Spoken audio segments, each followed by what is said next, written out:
And then 2, it's named Yellow Mama because they painted it with the same paint that they use to make the traffic stripes on the road, like the yellow lines. That's where the yellow. If you look it up, you'll see it's a yellow chair. It's like who thought of that? Who was like, you know what this chair needs? It needs high visibility paint on it. My name is Richard Dix, and this is How Did That Happen? A podcast where I look at everyday things or events and try to figure out how they came to be. Every week I will research one topic, and by the end of the episode, I hope to truly have the answer to the question, how did that happen?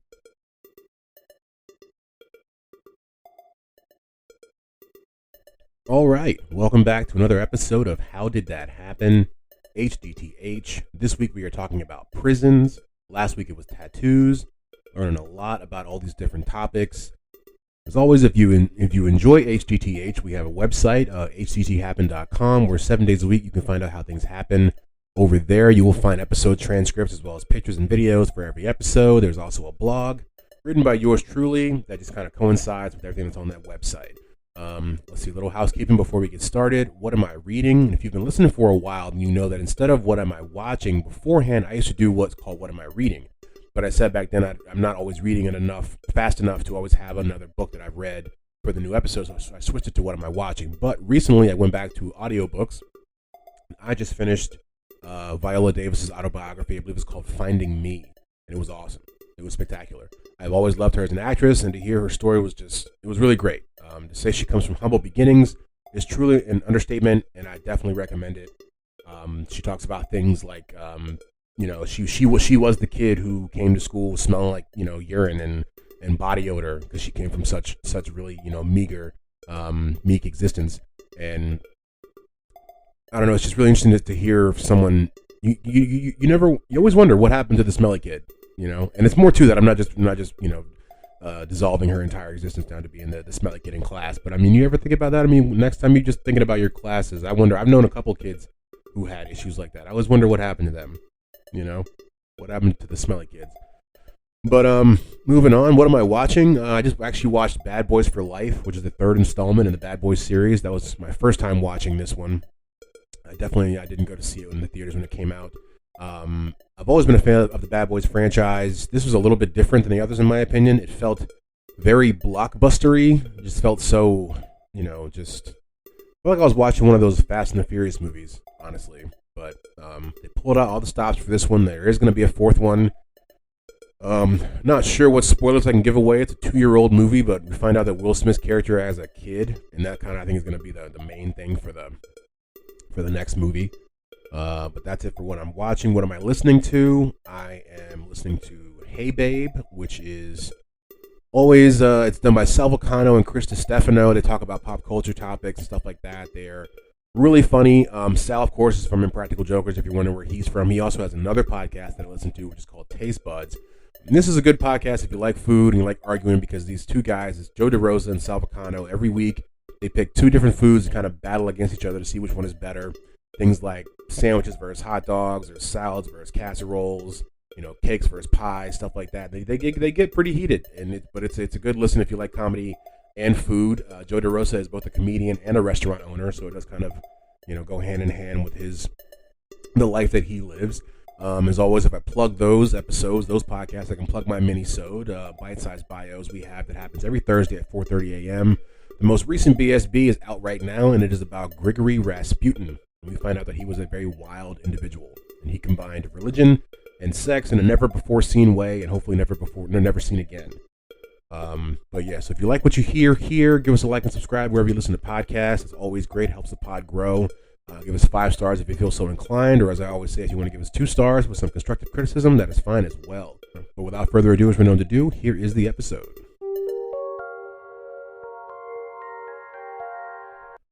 All right, today we're going to talk about prisons and everything that goes with the idea of incarceration and stuff like that. So the original purpose of confining a person within a prison was not to actually punish them, but it was a means of keeping them kind of detained until their actual punishment could be carried out. Incarceration in and of itself was not considered punishment until around the 14th or 15th century. Like I said, before then, there was basically just a way to hold you until whatever we decided to do with you could be figured out, which is an interesting twist on what prisons are now, whereas it's more like now, like you do a punishment, you get prison time, whereas like your punishment now is the prison time, whereas it seems like early prisons were really more of like a waiting room for your actual punishment. Prisons were used to detain those who had fallen out of favor with rulers. They were common criminals, sometimes slaves, prisoners of war, debtors were definitely a large part of it. Incarcerations were all often used to coerce the payment of debts, and they would detain those that were awaiting trial and also provide a venue for the exhibition of prisoners prior to mutilation. Basically, you could see the prisoners there before they would get messed up. So the earliest records of prisons comes from around the first millennia BC in places like Mesopotamia as well as Egypt. During those times, prisons were almost always in underground dungeons where the criminals would spend most of their time waiting their whatever actual punishment would be. One of the most notable early prisons was a Roman prison by the name of Mamertine prison. I think it's Mamertine. It was established around 640 BC, and it was located in a sewer beneath ancient Rome. So that's, like I said, a lot of these earlier ones were underground dungeon type, just kind of wet and moist and dark, like really not good places to be. And most prisons are not good places to be, but these are just places where they weren't even built for it. They were just like, what's the worst place we can put somebody? Oh, we have a sewer. Let's store them all in the sewer. But yeah, it was a large network of dungeons where they were held in bad conditions that were often contaminated with human waste. And so, as we mentioned earlier, people were sometimes put in here because they could not afford to pay their fines. And so, one of the ways that we see that the idea of prisons for their usage kind of shifts is that I believe it was the Athenians. They realized that since there are a lot of people who were they were poor, they were never going to be able to actually pay their fines.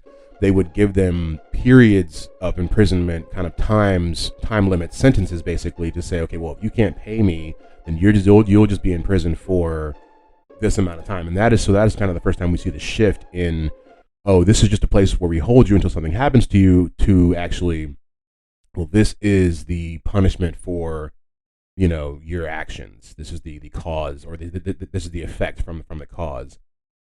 And prison in ancient Athens was known as desmoterion, which translates to place of chains, which does not sound good.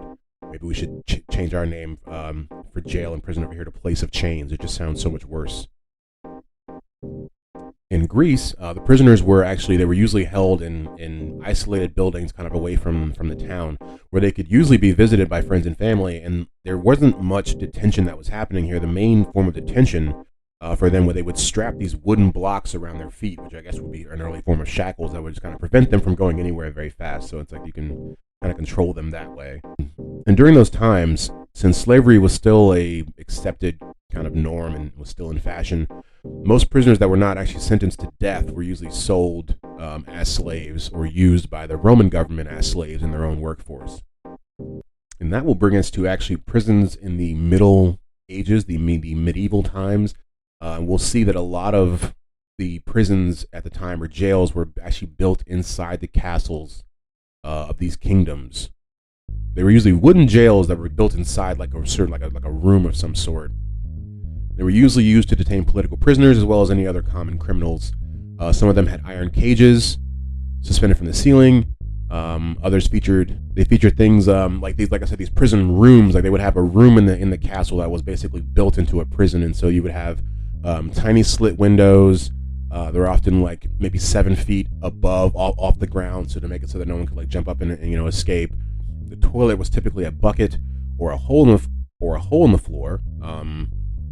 And that's when then the sewage would drop through that to the moat. And if you know anything about moats from castles, they were just like the most disgusting, disease-ridden, just, is where all the waste and stuff went from the castle. So this is also, where some of the prisoner waste went to. And one of the most famous and oldest prisons in the world is called the Tower of London. And it is in Europe. It is a fortress and prison. And it was built, by William, Duke of Normandy. No, excuse me. Oh yeah, it was. It was built by William, Duke of Normandy, when he came to London when he was fighting the British troops, I believe, right around 1066. Basically, he got here. They won the battle, and he was crowned king. And since he was not from here, he needed a place that he could like use as his stronghold, to kind of let the people of London know he meant business.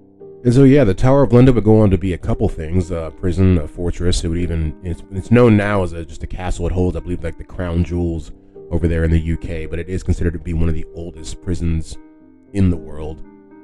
But London and England is one of the real pioneers of the, I don't know if I would call it the modern prison system, because that would put, I think what we have now is the modern prison system, but it's definitely it was created the foundation for the modern prison system.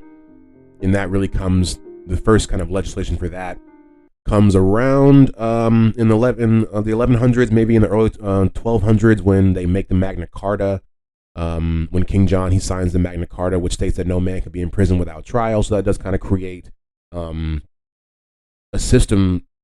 I would say it doesn't create a system, but it makes it now, if we have trials, then we definitely have to have prisons. But before prisons became what they are now, England used what was called the penal transportation system, which is really famous for like how people always think Australia was made. And we did an episode on Australia, and we'll see that was a large part of it, but it's not actually the whole. It's not how Australia came to be, really. But what they would do is, if you were convicted of a crime, instead of them keeping you and housing you in England, they would send you off to one of their colonies or something like that, or maybe you would do kind of an indentured servitude. And this went on from like the 1600s throughout like the 1700s. The Transportation Act of 1717 made this a much more viable option for people who maybe either had lesser crimes, or as it was an alternative to the death penalty. So either you could stay and die, or you can get shipped off to some other random colony or island that they just colonized. And so penal transportation would continue on really throughout the 17 and 1800s, but it would die off. It is important to mention that America was one of those colonies that Britain used for penal transportation. A lot of people think it was just Australia, or it was just some islands or something like that, or India or whatever, but it was actually, they sent them, and that's why they started to die off. You look at the 1770s, that's when America started to go for its independence, so it's not a coincidence that that's when penal transportation started to kind of become less of the norm. And so once this happened, they had to start to make accommodations for actual prisoners to be held on site in their country.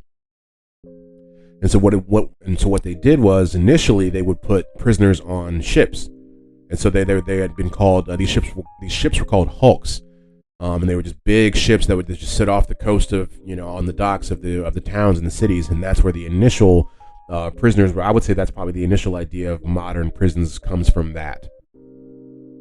And this is also where people start to see the idea that you can. This is where people see the idea of housing people for just to be in jail. Like we said earlier, the initial idea of prison and jail was to hold you until something else happened. But now that this is being seen as a viable way to just hold people who have done bad things, and they see that they can get things out of them. I mean, you can also you can incarcerate them so they're not on the streets, not with the public.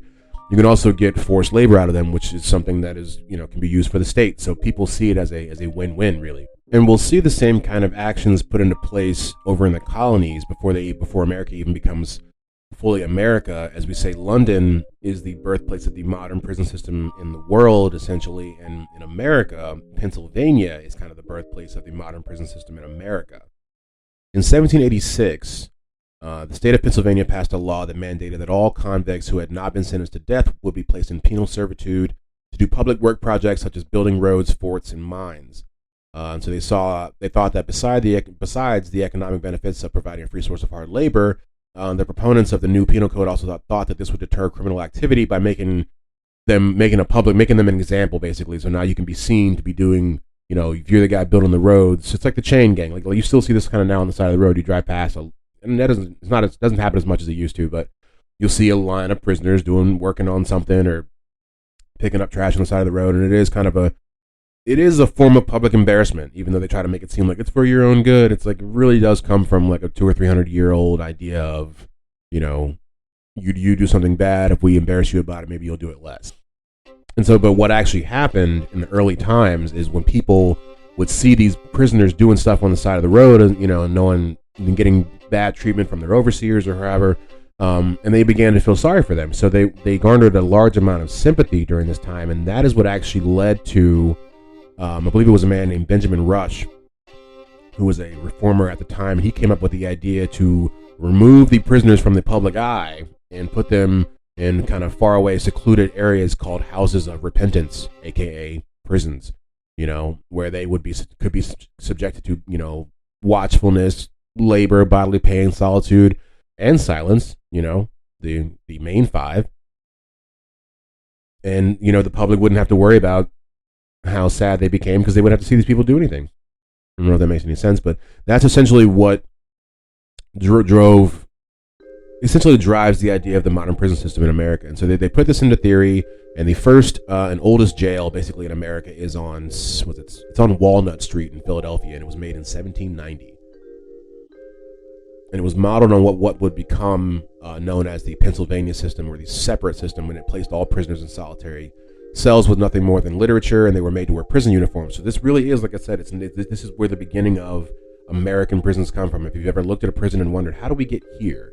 How did we go from dungeons and people in sewers in the Roman times to just a building with just cells in it? It is known as the Pennsylvania system, and it was created about 240 years ago. And so we really see that prisons operate at a state level and at lower levels for I would say almost the next 100 years or so, give or take. We see that right after the Civil War becomes when it becomes the nation's first real prison boom. And this is when the number of Black Americans in incarceration starts to surge and go do pretty high numbers. And this was the result of two different things. Sociologists think it was first that there was public anxiety and fear about the crime stemming from the newly freed Black Americans who just came out of slavery, and then there was an economic depression that came from the war, and also just the loss of all of this free labor that the country had for the last 200, 300 years, the slaves. And so that led to just a large amount of people doing crimes and getting put away. So the U.S. Government establishes the prison system in 1891. And this is done, I remember, with the first prison in America happens on Walnut Street in 1790. So like I said, for 100 years, it was kind of just, you handle it, and whatever state handles their prisons, the way they want to. And it isn't around that time where the federal government steps in, and the first federal prison is in Leavenworth, Kansas, and it starts in 1906. But before that, it had been a military prison, but as far as it becoming a actually federally sanctioned prison that holds federal prisoners, that did not happen until, like I said, 1906. And it was this the act that created the U.S. prison system is called the Three Prisons Act. And as of today, the amount of federal prisoners sits at about 183,820 inmates in 122 institutions, I believe it is. And they said, I watched a documentary, you never know, how true these things are, but they say America houses the largest amount of inmates of any country in the world, which I find to be astonishing, just off sheer numbers. They say we beat out China, and China has like 3, almost to 4 times the amount of people that we do. Which, obviously China's not doing everything right, but those numbers don't seem to.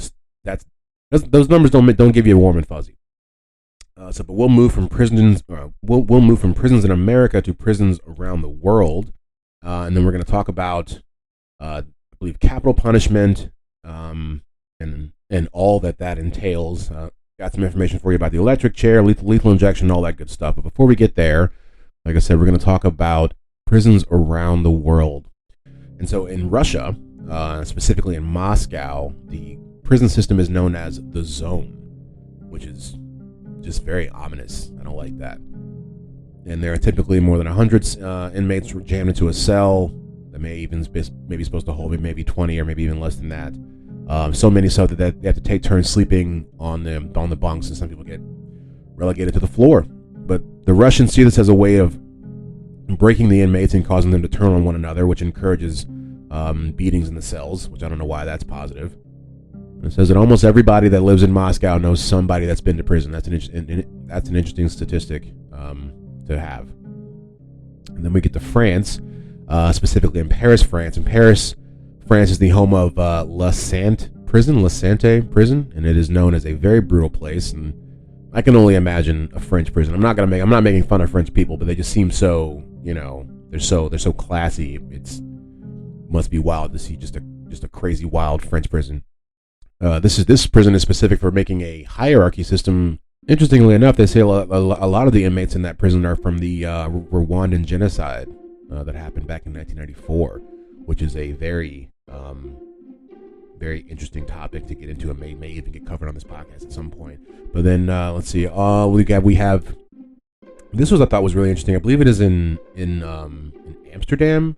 Yeah, I believe it was the Dutch, and so the Dutch basically they've changed their the way they look at crimes, or the way they treat the punishment of crimes, and they've used different things like community service or ankle monitoring, stuff like that. It's lowered, or it's actually, I guess, heightened their recidivism. I'm not sure which way it goes. Like, they have less people that are coming back to prison, so they'll have these huge. They don't have enough prisoners for their prisons, basically. So they have a bunch of empty prisons, and so what you'll find is companies will buy these prisons and renovate them into hotels, and so you can go over to there to Amsterdam to the Netherlands and possibly stay in an old prison that's not been turned into a hotel, which is just a good problem to have. A lot of other countries don't have that issue, especially not in America, where overcrowding is a large problem. But it's not just America; it's a lot of countries in South America as well, and even in Asia. And so that will bring us to solitary confinement. So now the notion of controlling inmates by isolating them was first developed in the 1700s by Quaker prison reformers. Like we said, back in the late 1700s, they made the first prison. The first prison was basically solitary confinement. It was made with single solitary cells for the inmates. And so but what I'm seeing here is actually so there was, when it was first made, I guess they did have like almost a common a gen pop sort of situation, and then they made 16 more cells on the side of the prison that was specifically for solitary confinement. And they were made so that the people in there could not communicate with anybody, basically. And they were never put to work. They weren't used for labor. They were basically in there to think and contemplate on their crimes, so that they can become penitent, and repent. And that's where we get the idea of the penitentiary, really. And so we really do see, Pennsylvania as being the pioneer in solitary confinement. They create the Eastern State Penitentiary in the 1820s, and that was made to keep people in solitary confinement. And then it spreads from there on up into New York at the Auburn Prison, also in the 1820s. They even did studies on solitary confinement more than almost 200 years ago. So I think the idea that people didn't know that solitary confinement was bad for the human mind, I do think is we'll find that it's just not true, because the guy who basically created the idea for the first prison also did a study about 30 or 40 years later on solitary confinement in a Pennsylvania penitentiary. And so the experiment basically, it just exposed the dangerous effects of total isolation and what effect that would have on the human psyche. And most of the participants actually in the study committed suicide. It's very sad to mention. And the Supreme Court didn't really come in to even make a mention of solitary confinement until about 1890. And even they, in their findings, found that solitary confinement reduced mental capacity and physical capabilities. And so we really see solitary confinement kind of, I guess, become more normalized, and I guess go through a boom, if you will, is when they create the Alcatraz federal prison out there on the West Coast in 1934. And in Alcatraz, there was a section in the prison known as D Block, and that was actually where the solitary confinement prisoners were housed. It was also known as the Hole. There, in that place, you would be stripped naked and held in a room made of entirely concrete. They would slip just little bits of food through a small hole in a door, and you were forced to use another hole in the floor. But then, so the goal of this was just not to restrict the inmates, and to house them. It was also to punish them and completely humiliate them. And after Alcatraz closes, we see in the 60s that the solitary confinement still continues, and it actually, you find these even supermax prisons that are made to almost exclusively house inmates in solitary confinement.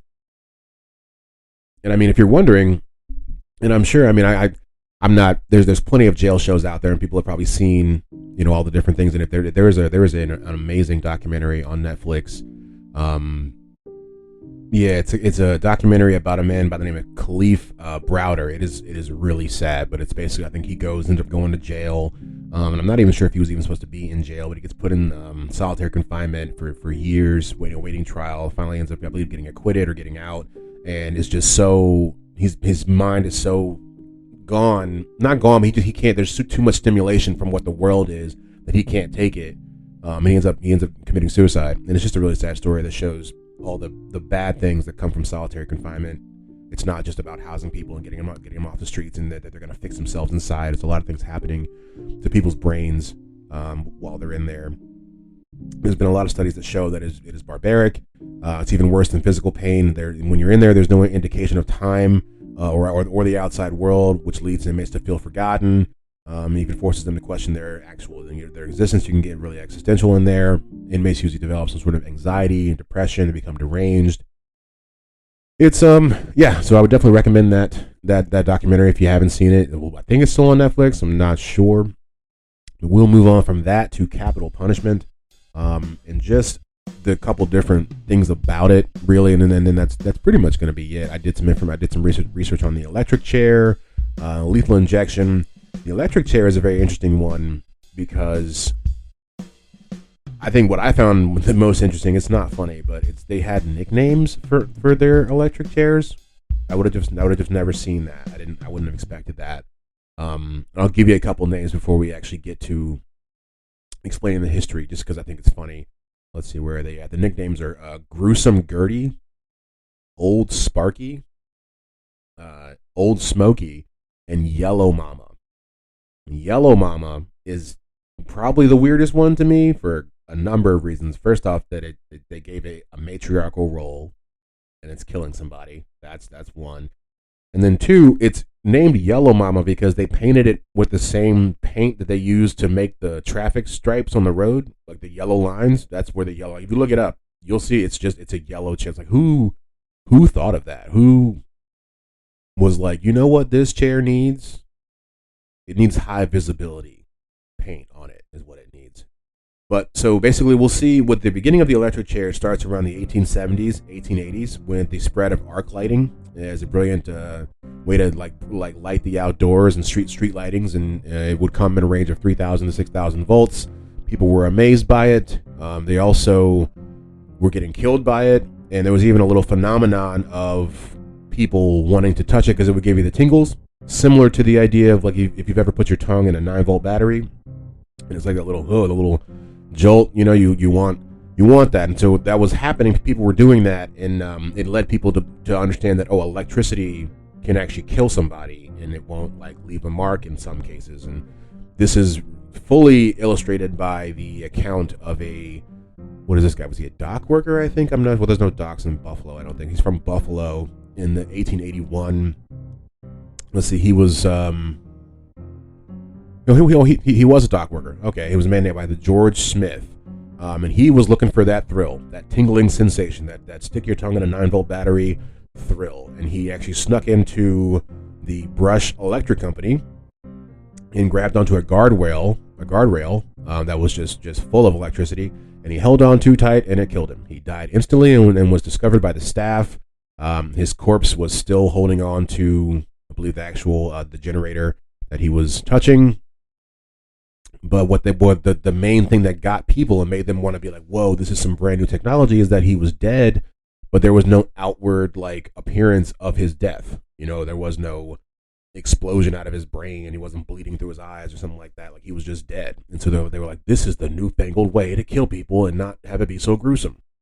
And so the guy who did the autopsy on this guy, Mr. Smith, that's the guy who died. He would end up doing a lecture later on, and there was a dentist in the crowd of that lecture, a man by the name of Alfred P. Southwick. And he also was an engineer before he was a dentist. And so when you heard the lecture about the Electra being electrocuted and like outward features being affected, he, along with a guy named George E. Fell, started to work on trying to do that himself. And he started with dogs, as people want to do for some reason. And they electrocuted hundreds of dogs to try to figure out what's the perfect way to electrocute somebody to death. I mean, this is the only way to say it. I guess it's all in the name of science. I don't like it. If you're wondering, I'm a dog lover. I don't like to read this, but that's what they did. They ran trials on dogs and even horses. They would do this for a while until they got the numbers right, and then they tried it on people. Basically, they did the calculations And like I said, they did it with dogs, and eventually, like the first person to die, which we're gonna get into his story. The day before he died, before they killed him, they tried it out on a horse. So the first guy to ever actually get killed by the electric chair was a man by the name of William Kimmler, and he, if you're wondering, killed his girlfriend in a drunken rage.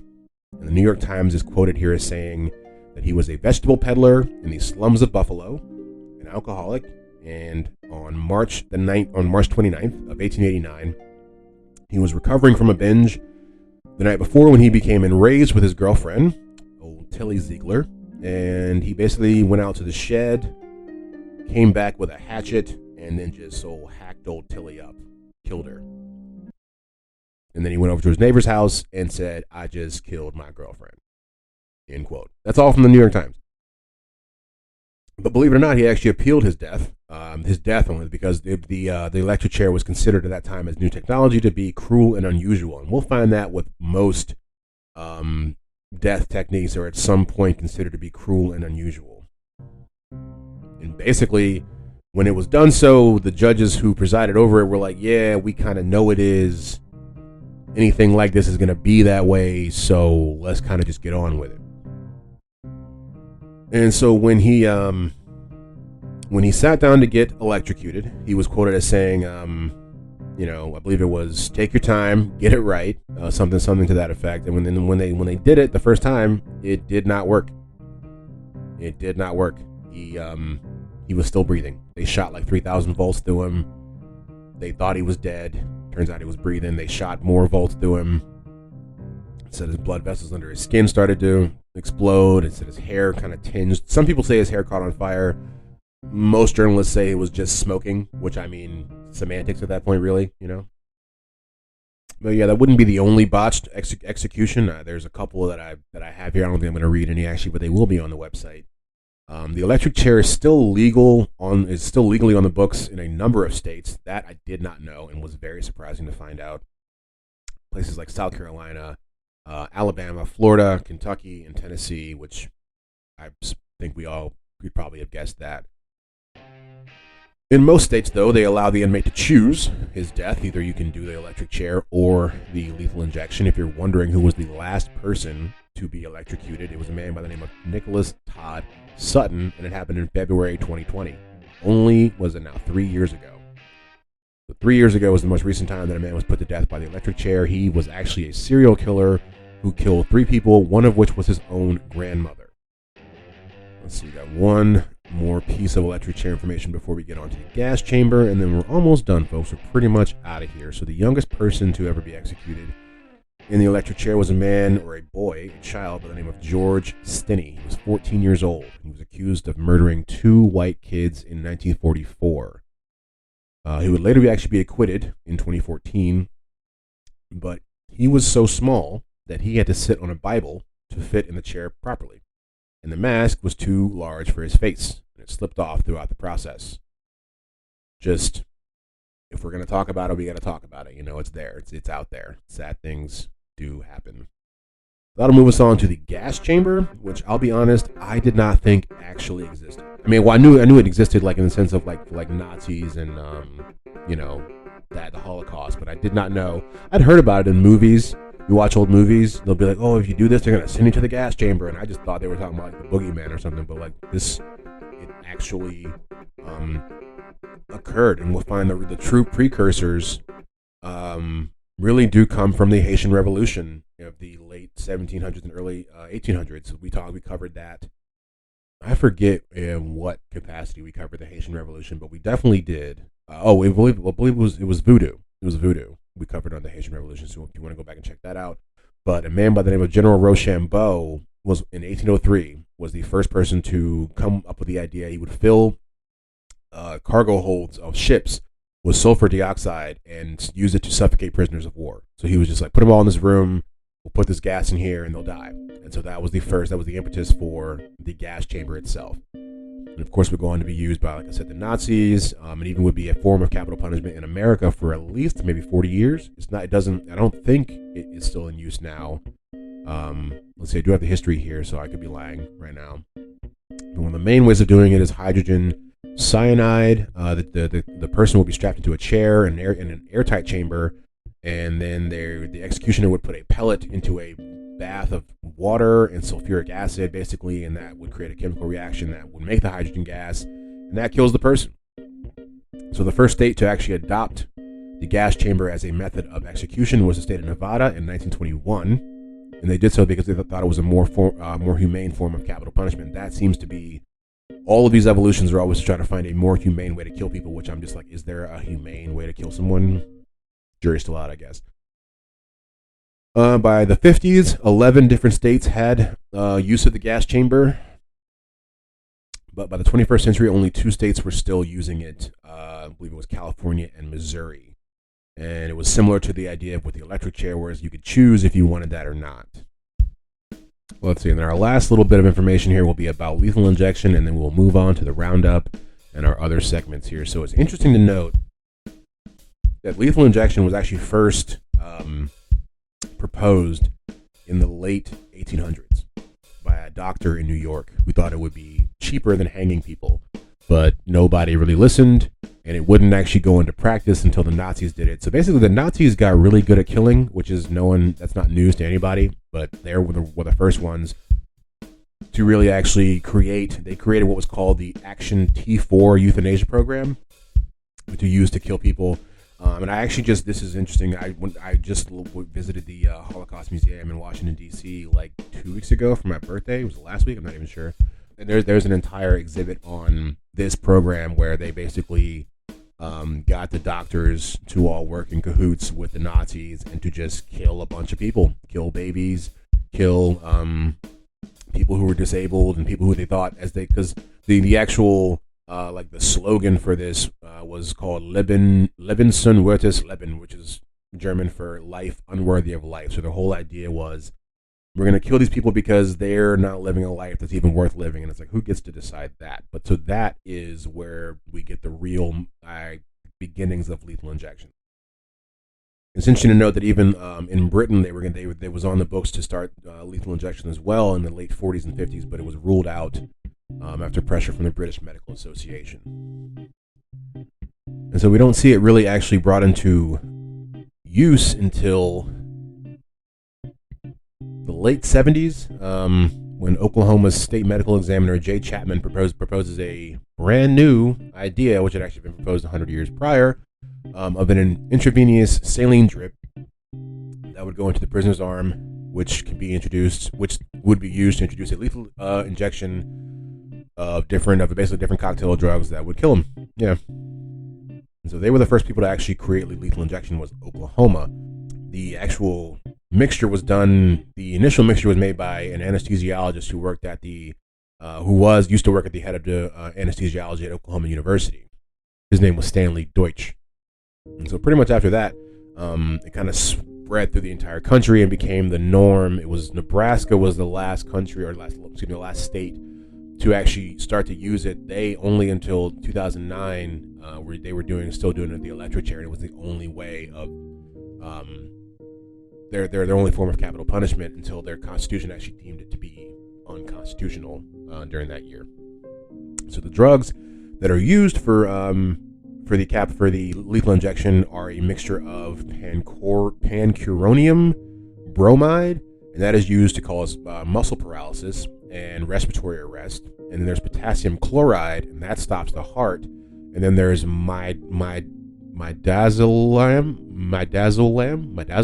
and that's for sedation. So all three of those come together to make the cocktail that kills people. And what happens is they actually put two tubes. There's one in each arm that shoots it in there, but only one is needed. But the other one is kind of a backup in case it doesn't work the first time. But yeah. And that is how prisons happened. And now it's time for the roundup. And we're going to round it up. The first prisons were used to hold debtors and others who were awaiting punishment. The first prisons were usually dungeons and or sewers. London is known as the birthplace of the modern prison. The American prison system has its roots in Pennsylvania. Things I didn't know before. and now I know them. Never heard of these things. What are they?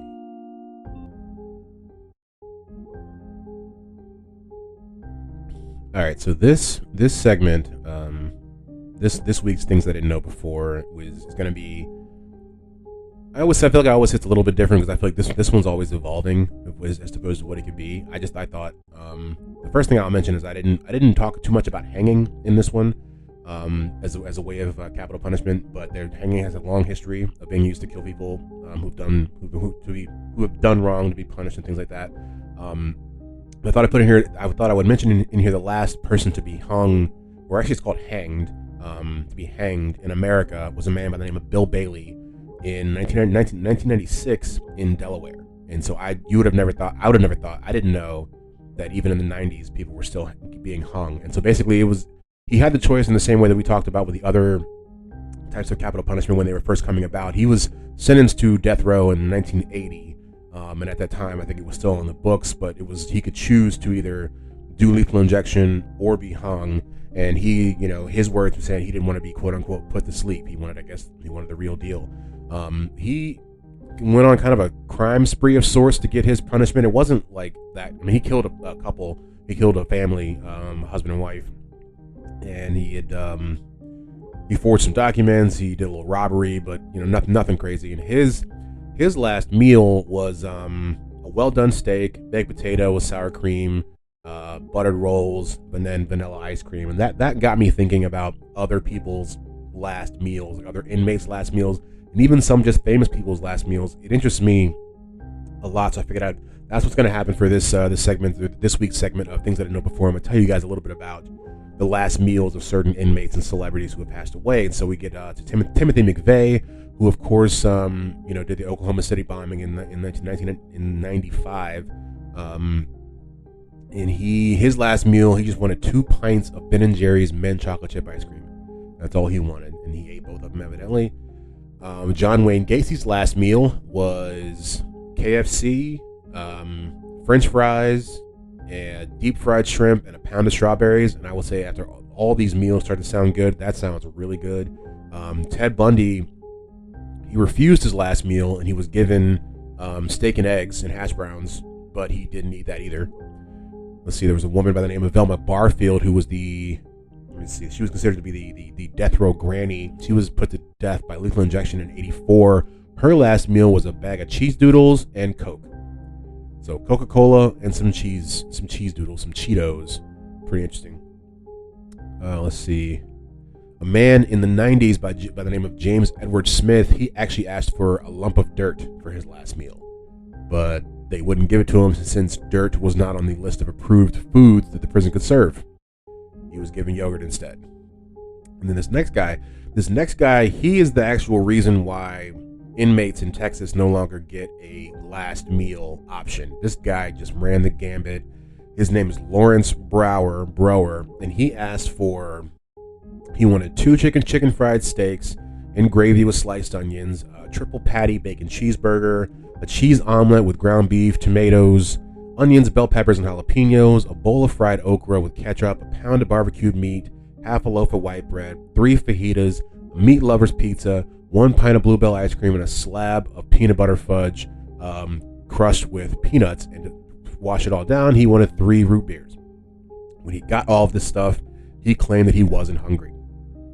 And so basically Texas was like, well, if that's how you're going to do, then nobody gets last meals. It's actually really sad, but he did all that and just didn't even eat it. It's, I guess, his FU, his middle finger to the man.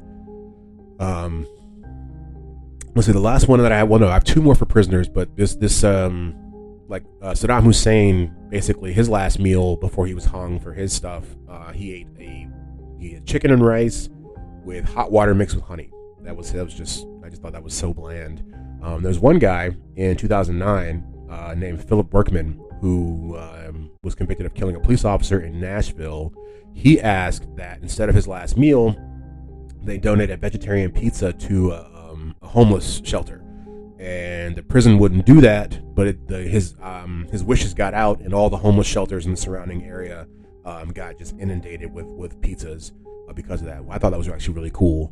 there's a way to kind of give back. I mean, I think he's the only one that I read where it actually positively affected other people outside of him.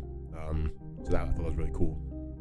Now we'll get to the last meals of just some people just in life, celebrities. We'll talk about JFK's last meal, Brittany Murphy's last meal, Abraham Lincoln. Our first guy up is James Dean, who was the famous actor from a long time ago.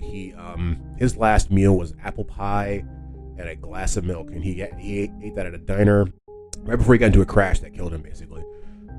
Abraham Lincoln had a meal before he went to the theater and got murdered, and his meal consisted of Virginia fowl with chestnut stuffing, baked yams, and cauliflower smothered in cheese sauce.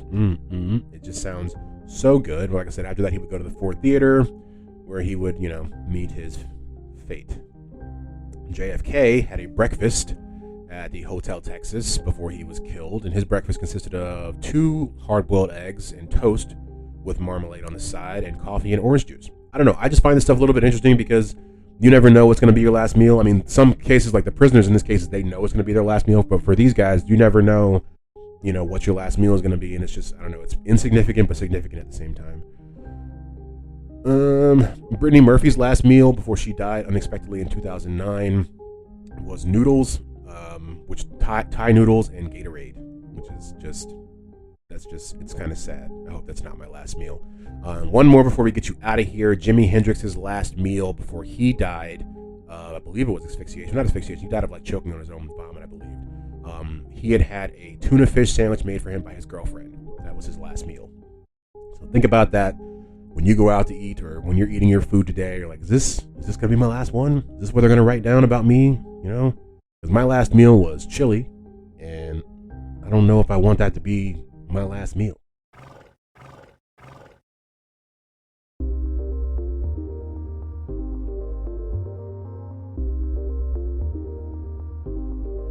All right, that was another episode of How Did That Happen? HDTH, always.